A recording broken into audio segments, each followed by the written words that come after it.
Good morning, Jags. This is Fahad. Today is Friday, September 18th. Let's get started. Two stocks, real quick, from me. First one is Facebook. I mentioned yesterday briefly, I tweeted this out as well, and I also mentioned in the chat room late that Facebook was getting way oversold over here. Now, you're not going to be able to determine that by simply looking at RSI and MACD lines because naturally they could potentially show more weakness to come because RSI is not at 30, but RSI is not the absolute measure. It's also the measure of what I'm seeing in the sentiment in the market. The stock has pulled back from $304, which was the high, all the way down to $254. And when we were discussing this in the chat room yesterday, was trading at $251 or $252 per share. And so on a percentage basis, this thing is down more than 15% already in just a matter of 2 weeks. And there has only been one up day in the last 13 days in a stock. So it's been nonstop selling pressure. And I believe it is now coming to a very important technical VOP support level where I have this red line drawn, and which is right around 245. And I believe the stock is going to bounce back. So I briefly mentioned this yesterday, and turns out this morning the stock is spiking sharply. After closing around 254, it's trading around 259. It's going to be one of the mega cap stocks that's going to have an easy 2% gain at the opening bell. The reason for this is that TikTok news that came out in which it looks like with the executive order that is expected to come sometime tomorrow or actually on Sunday, TikTok and WeChat will be banned in the United States, and the discussions will still continue. Up until November 12th for a potential deal that could still be had between Oracle, Walmart, and TikTok. But the important thing is that for people that are actually already have it on their phone, they can continue to use it, but the download activity will all be banned effective Sunday. And there are a few other restrictions that will be placed on it, particularly on WeChat, which has become a payment transfer business. And so that's why Facebook is responding positively, because the payment transfer business is where the most of the concerns are regarding WeChat the administration has. And as a result, by blocking it, Facebook basically becomes the go-to spot in the US to perform the same function. So the stock is nicely guided higher. I think it will still go higher from here. I think the stock has taken too much beating lately, and I think there's going to be a bounce back all the way to $275 to $280 per share. Excuse me. Now, with that said, one other stock that I want to really cover is United Rentals, URI. Now, United Rentals has been on my watch list for a technical breakout. I only briefly discussed this yesterday in webinar. If you look at the technical setup, this is an absolutely fabulous looking consolidation in a range bound bull flag near 52-week high. I'm looking for a breakout in this stock through $182 per share. This may happen today. This may happen early next week. And if so, I think this can easily get up to $190 to $200 per share. I was also looking at yesterday short-term upside call options in this. So the September 25 weekly 185 strike calls, they were currently going for about $2.80. Or if we go 2 weeks out to October 2nd, I was looking at those October 2nd weekly 185 calls. They're currently for about $4.50, $4.60. And the stock is going to open slightly higher by only 0.5% or so. Let's see if that's enough for a technical breakout, and then we could see volume pick up. Another way of looking at it is this chart. Here you can see the MACD bull cross that's coming. Excuse me. Okay.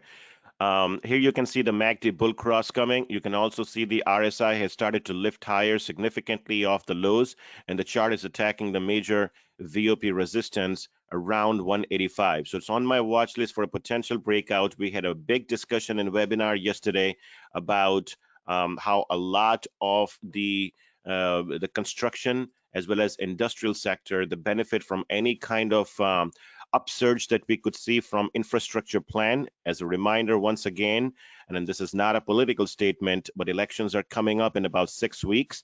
And Donald Trump, if there is a chance that Biden is going to win the elections, he has already pledged that he is going to immediately move forward, given the sluggish economy that we have, he is going to immediately move forward with a $2 trillion infrastructure plan, which will be the biggest on record in the U.S. history.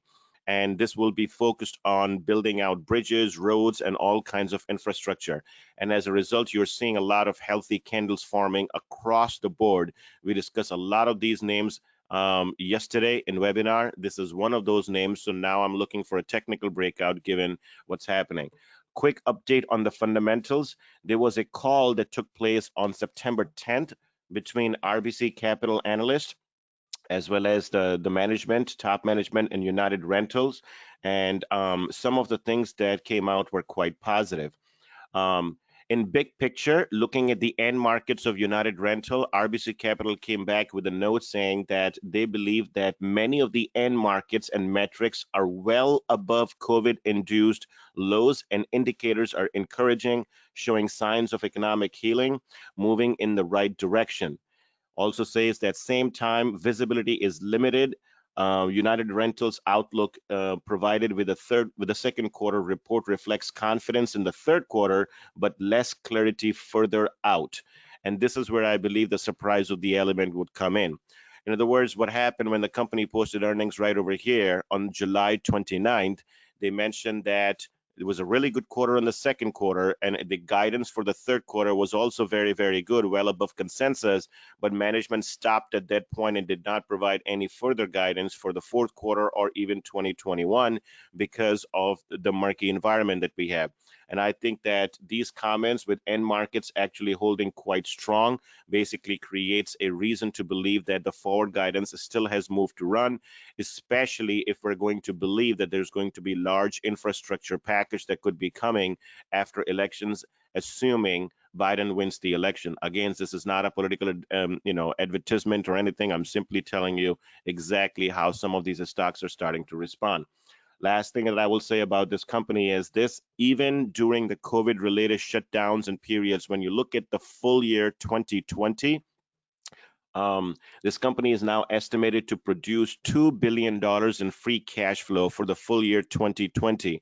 And what's going to happen is for the fiscal year 2021, the comps are going to be very, very easy, especially for the second quarter and the third quarter for next year. So, and then on top of it, when you add any kind of surge from the infrastructure projects that may come into play, I think there's easy reason to believe that we're going to see double-digit increase in free cash flow generation for fiscal year 2021. And I think that could come out the next time when the company will report earnings, in which they will probably start highlighting what kind of projects they're seeing and what kind of guidance they expect for the fiscal year 2021. So really nice technical setup. I believe it breaks out. It goes to 190 to 200. That's it from me. Jay? Morning, everyone. This morning, taking a look at Align Technology, symbol ALGN. I don't think this stock needs any introduction. It's a dental stock that designs and markets the Invisalign system. This past week, Stifel hosted a conference call with some general practitioners, orthodontists, and while the sample size of doctors was small, it still gives you a glimpse into how the quarter is shaping up. And I fully expect, more preview notes to come out over the next month, especially from Stifel, as this analyst, Jonathan Block, he always puts together a full due diligence note prior to earnings. And that's Q3 earnings for this company is going to probably take place near the end of October. Now, some of the takeaways from the call, they spoke to a high volume Invisalign general practitioner who said he performed 105 to 108 Invisalign cases in 2019, but since reopening in June, his practice is up a robust 65 to 70%. And he noted that while it seems his practice may be an outlier, he did note that there is still a lot of chatter in Invisalign social media groups about how busy their Invisalign businesses have been. Now, he did poll some of his patients ahead of the call to just get a clear sense of, where this demand is coming from. And he noted that patients do have extra money since they're not going out as much, they're traveling less, they have more time on their hands due to working from home. And even on the teen side of things, he noted an interesting dynamic where parents are more willing to start their kids in clear aligners because they can right now keep an eye on them while everyone is at home. And then secondly, turning to a high volume Invisalign orthodontist, this individual said that while year to date Invisalign case volume is down, Q3 has been his busiest Invisalign quarter ever. And this individual expects to finish up at around 240 cases versus his typical 200. This orthodontist did highlight virtual consultations and how those have helped maintain volumes. They've performed around 100 virtual consultations with a 50% conversion rate. So in short, Stifel's call suggests that Q3 clear aligner volume is performing very well, and this leads them to have an upward bias to their Q3 revenue estimate that is right now at 530 million, which is also above consensus at 519 million.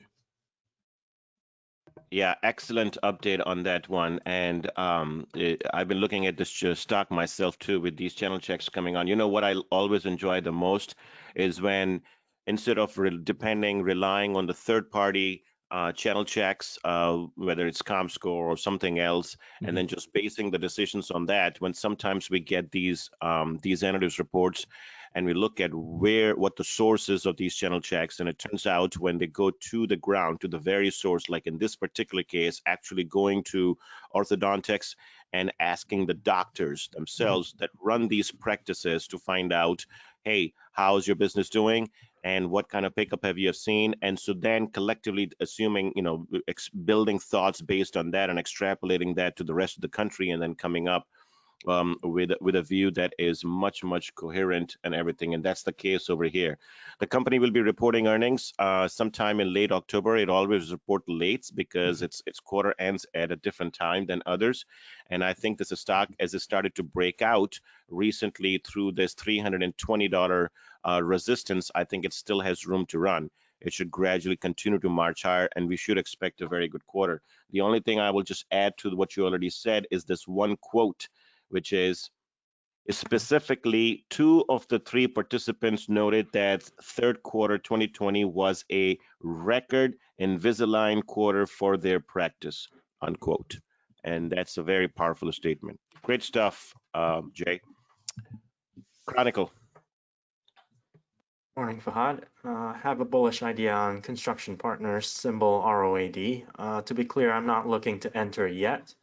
In fact, if you look at the chart where the stock's forming a wedge, I'm expecting the stock to break to the downside first. When it gets to the range between 1650 to 17, that's when I'll be looking to commit capital. So not a trade yet. A bit of a value setup here, and here's some fundamental color. So according to latest data, as of August, we have 16 states across the South and East that have announced project delays and cancellations due to declining tax revenues and budget shortfalls. And those delays and cancellations total roughly $9.6 billion, according to this table that I shared.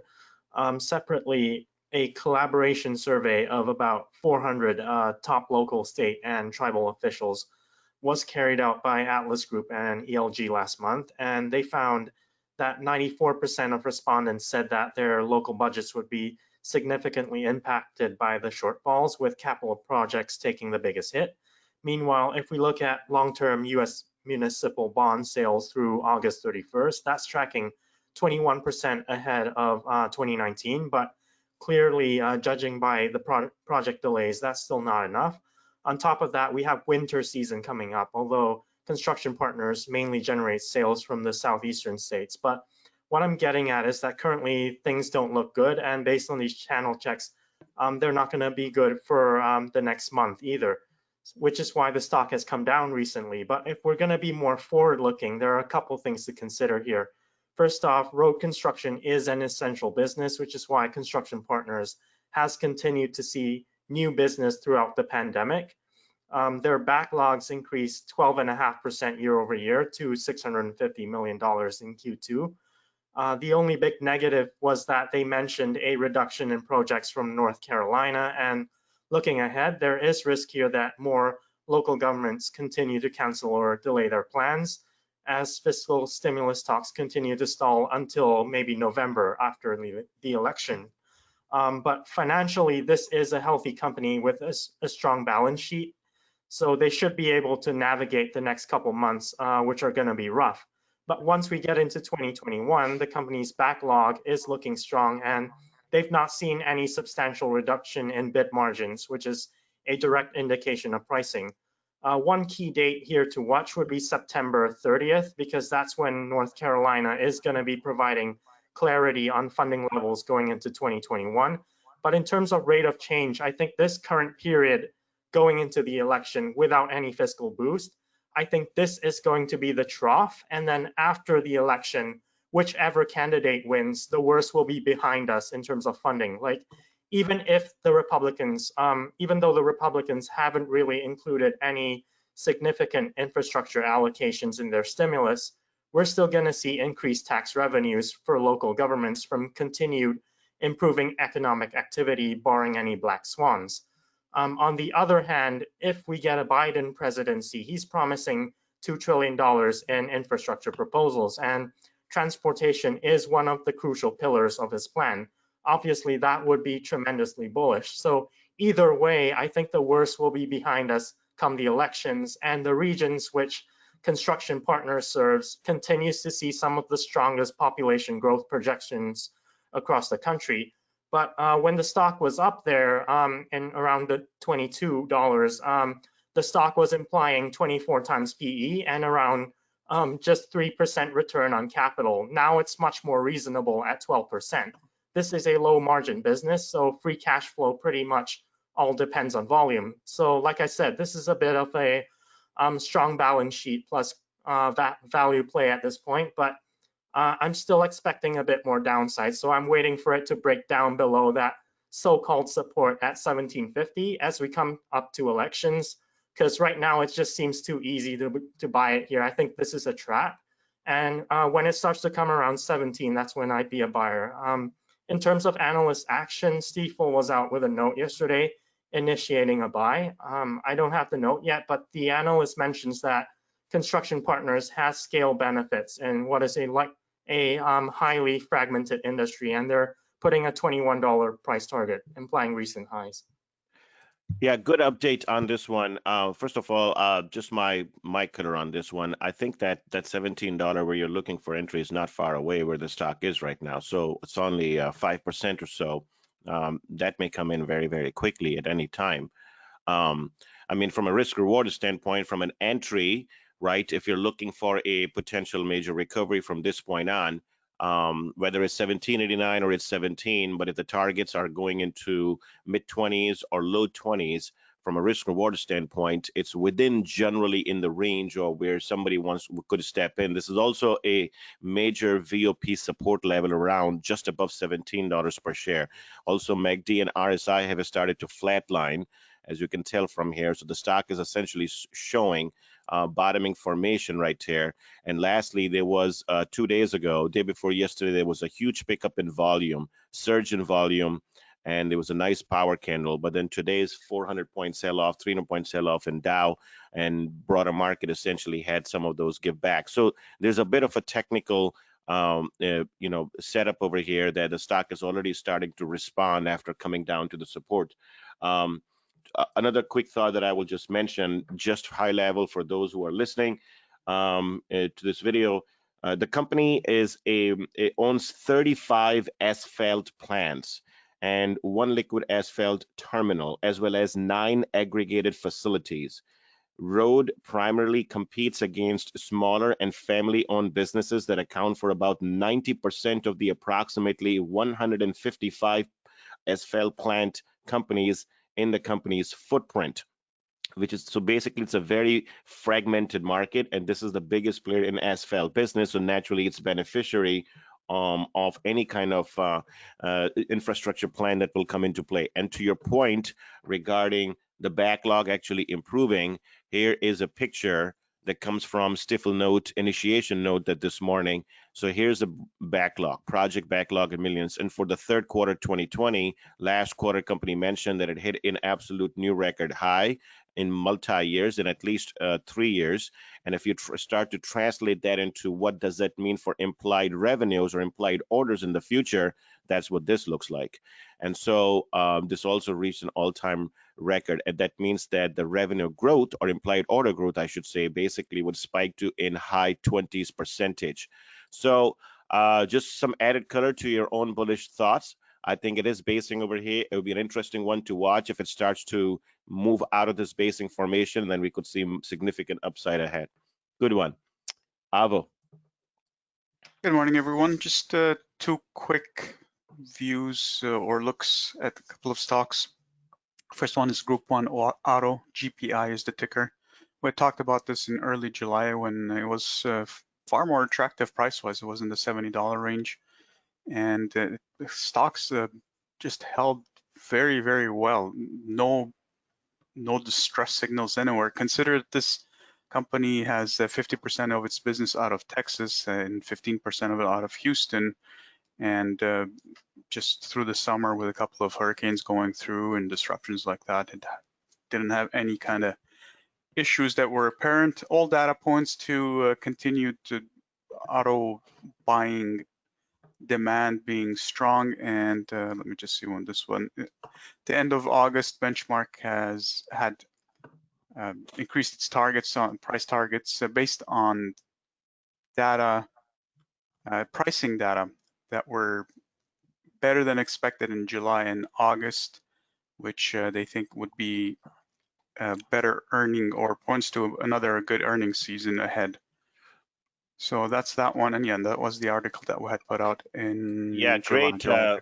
Fantastic work on that, Avo. This is the for watchers over here. This is the article that was published on homepage on July 15 on GPI, Group 1 Automotive, a bull case, looking for basically a recovery in stock.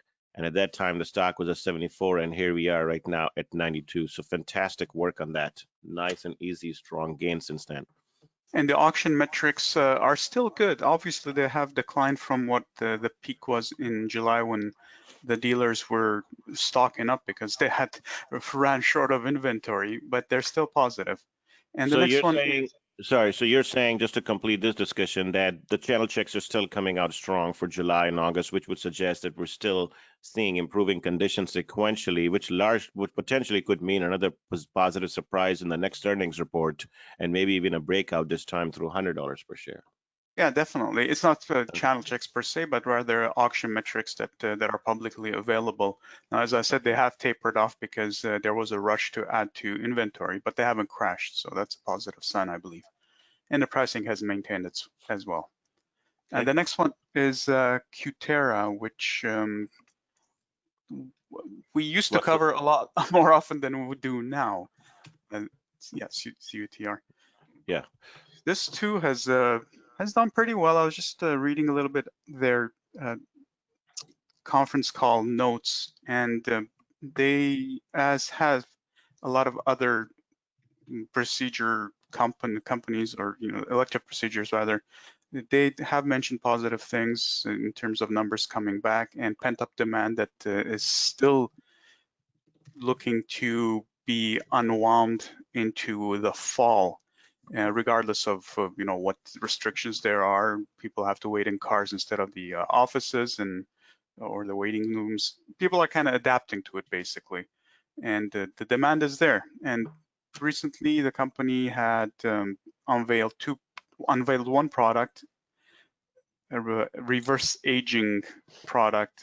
These are laser therapies and other type of similar procedures.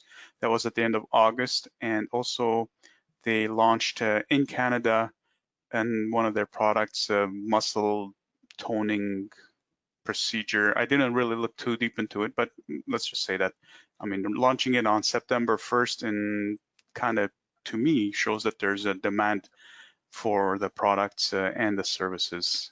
I don't know what kind of price target we can expect, but this stock has been depressed for a while and recently has started going up. We haven't, like I said, we haven't covered it much recently. Unfortunately, there's not a lot of analyst data, but if we were to base on what other companies are talking about their procedures and the demand for it, this is industry-wide. There appears to be a good demand for going forward. There is a, I'm reading a note here as you were talking. First of all, technically, an absolutely fabulous breakout from a long basing formation after a long, long time, right? So easily still a depressed stock, and there's a lot of air pocket here to capture all the way to $27 per share. Volume picking up, RSI and MACD are sharply lifting higher, stock is breaking out, power candles after power candles. So this is definitely under accumulation over here. But I'm looking at, in terms of product, what may be the reason why there's suddenly excitement about this one is what you mentioned. Is this the acne product that they launched on September 1st?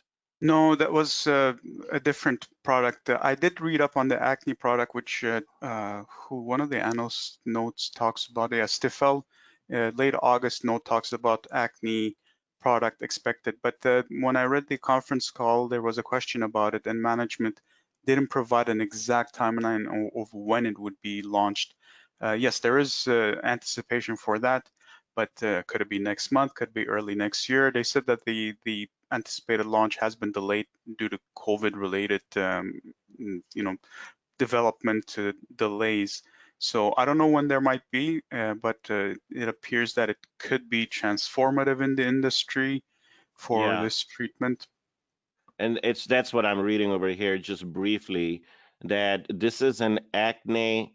Over 50, first of all, over 50 million Americans have acne conditions, and so there's always some sort of treatment for them. And this acne solution that they are providing, that they're coming up, I don't know. You're right. I cannot tell myself whether this product is already launched or will be coming, but from the discussion, it looks like they believe that this could become a potential gold standard for acne treatment, because what it does is it disables the, and I'm going to chop some of these medical words, but it disables the sebaceous gland, which is effective at reducing the symptoms of acne from occurring in most patients. And as a result, they believe that while there may be some challenges in treating and educating the medical community for this, but if this actually ends up launching and ends up providing the real care and the true care, and takes off in terms of economics, the blade offering is expected to have a positive appeal for both doctor and patient relative to the current standard of care. In that doctor will get to participate in the profits, while the patient may pay a similar amount and avoid the negative side effects associated with drugs like Accutane. And there's a far more discussions on this one.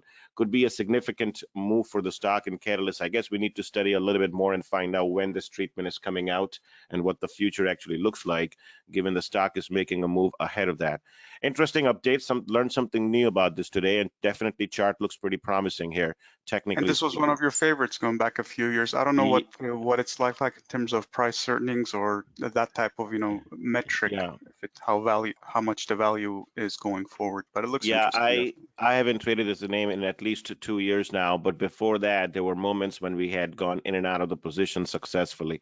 All right, good stuff. Thanks for covering. That's it from us. Long discussion this time, 28 minutes and going. We'll see you in the chat room shortly.